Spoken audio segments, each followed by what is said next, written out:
Well, first of all, thank you so much, distinguished council, and thank you all for those in attendance tonight.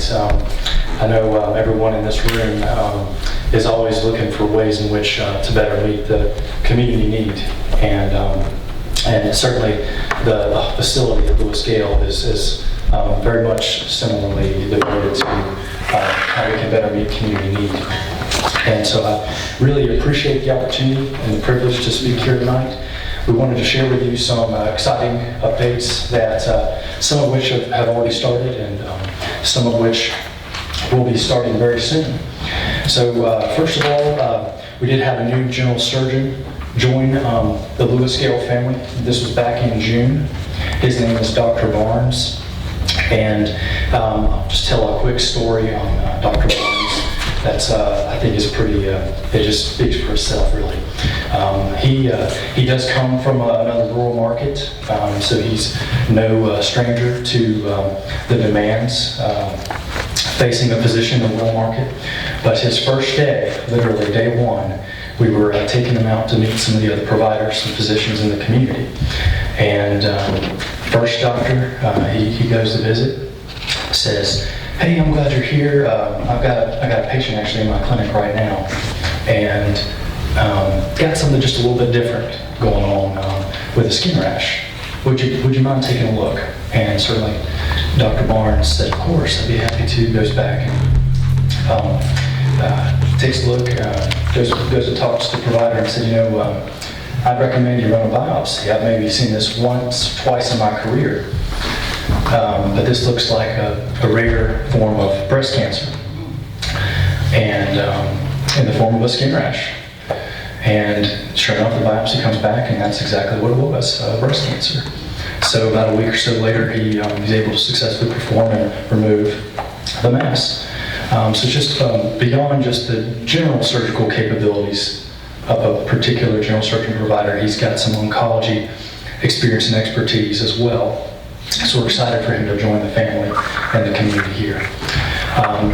Beyond that, we have another surgeon who just started with us, Dr. Justin Douglas. He is just not actually, you may have heard his name before, because he was in Greenbrier County, just about 20 miles west of here. And he's been there for about 7-8 years. And he is just started this month, October 1st. And so he will be working closely with Dr. Strasbaugh. We're excited to bring another provider for ear, nose, and throat surgical services to the community. We think it'll not only expand access to care within that specialty, but also expand the scope of capabilities we have as a facility. And he too actually has cancer care experience and background beyond just the typical ear, nose, and throat capabilities as well. So we're excited for him to join the group. Also later this month, we have a couple other things. Actually, this week, as of Monday, we started a full-time cardiology clinic. And so that clinic will be comprised of 2 cardiology physicians as well as 2 cardiology mid-levels. And again, that's Monday through Friday, which we're excited to have starting. As well, later this month, we have a primary care clinic that will begin, and that is October 28th. We plan to continue to recruiting for primary care, as that is a much needed service in this community. That kind of speaks to a little bit of the provider side. We've got a lot of other irons in the fire, but those are some of the official things we can talk about at this point.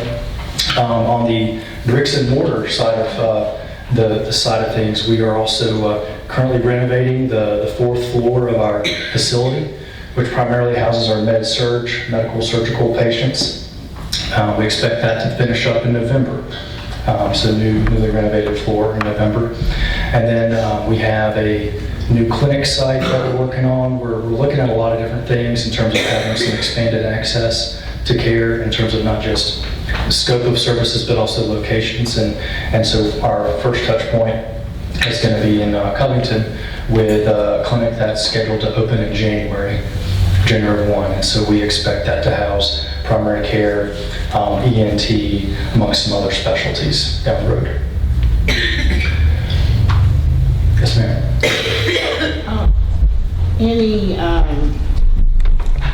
Any recruitment of an OB?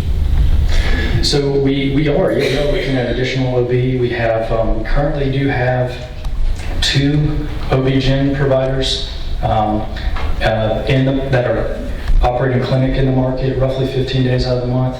That's Dr. Harding and Dr. Keeley.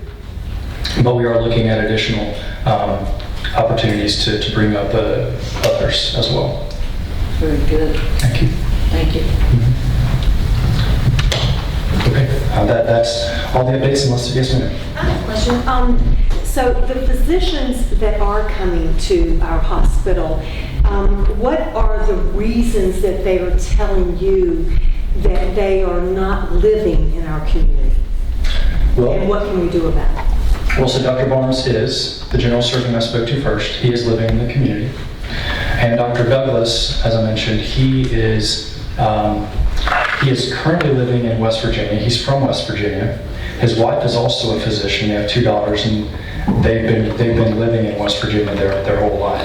And so from a convenience standpoint, he is traveling here roughly 20 miles away. When we have historically had physicians working here that have lived in West Virginia, that's not necessarily new, but we do a lot to recruit to this area, physicians and otherwise. But yes, so Barnes is, Dr. Douglas currently still plans to live in Greenbrier. Question. My name is Dr. Goings. Yes, I used to be family medicine in Clifton Forge with an office located less than a block from here. Yes. I've worked for 35 years and I'm now retired. How easy do you find it to recruit new doctors, and do you think that what are the needs of this community? Well, so for starters, I think wherever you are in the United States, I think recruiting-wise, it's all about finding the right fit and making sure that culturally they're going to be successful with the values that we have at the facility. And so first and foremost, that's really what we're looking at. I think nationally there's a physician shortage and challenges in recruitment.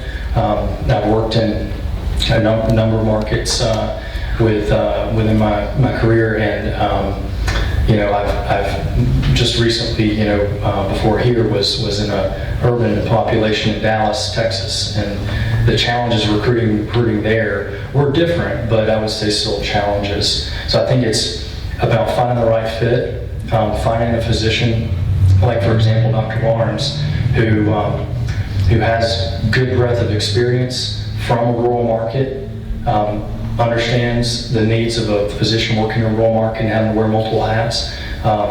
He's your definition of a great fit, and someone who's going to come in and he's really hit the ground running and already made a good impact on the community. I think your follow-up question was around our idea of community need. What doctors do you think this community needs that we don't already have? So, and how do we get it? Yes, sir. That's a good question. So actually, we have a third party that runs annual community needs assessments. And so they base it all on a lot of statistical analysis. And so what our community needs assessment tells us is the top priority for being primary care. So whether that's family medicine, internal medicine, that sort of thing, that's the top need we have in the community. And so, like I mentioned, that's one of our top areas of recruitment where we're recruiting for. And then after primary care, really it's general surgery, orthopedics. Those are kind of the next 2. Cardiology was another big one. And so those are a lot of the areas where we're really recruiting for. And like I said, those are some of the areas where we've addressed. There are other areas we're looking at beyond some of those. But again, primary care, general surgery, and orthopedics were kind of the top 3. Yeah, in the last 5 to 10 years, there have been a lot of doctors who have retired or left. Mm-hmm. There have been, counting myself, at least 5 family medicine doctors that have left the area within the last 5-6 years. Yes, sir. Orthopedics, Yeah, we used to have 3. Now we have 1, and I will leave it at that. We used to have urology, which we don't anymore.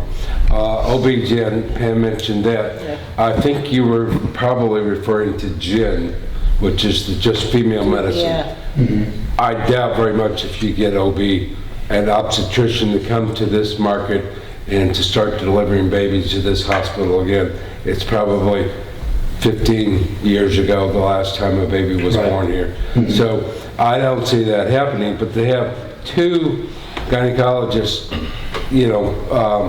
who cover half of the month is a low number.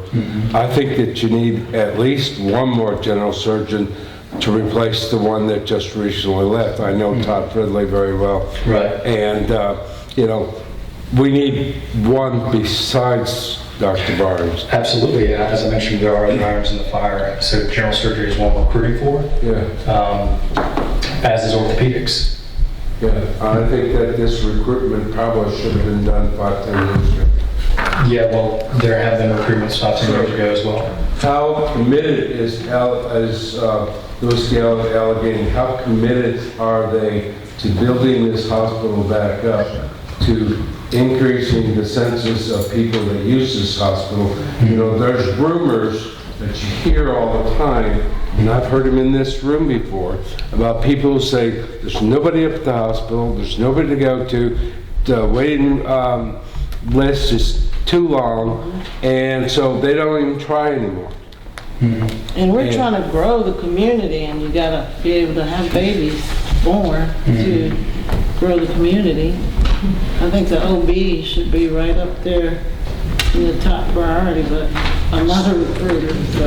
So you're the administrator. How long have you been here? 2 years. 2 years. Longer than I thought. But how committed is your parent organization, LewisGale, to getting more doctors in this area? I'd say more committed than ever. Good. Yeah. In fact, in the last 2 years, with leadership at our division and the new leadership at the market, there's never been a greater interest and more level of focus around how we can rebuild and regrow. And I think a bigger difference is just the strategies we're deploying in terms of how we're doing that and retaining the providers we do recruit. Yeah. Thank you. Thank you. Thank you.